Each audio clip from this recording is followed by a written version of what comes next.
Spec 8.5 has updated its Details view. Click on the Details tab at the bottom of the Spreadsheet window or the Details icon on the View tab to open the Details view.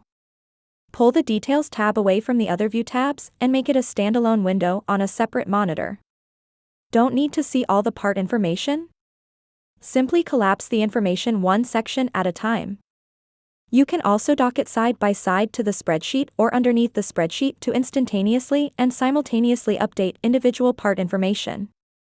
Want to save this view layout? Go to the Tools tab, click Settings. On the right side of the Settings dialog, under Layout, click the Save Layout button. Click OK to save. This will now be the remembered view when Spec opens.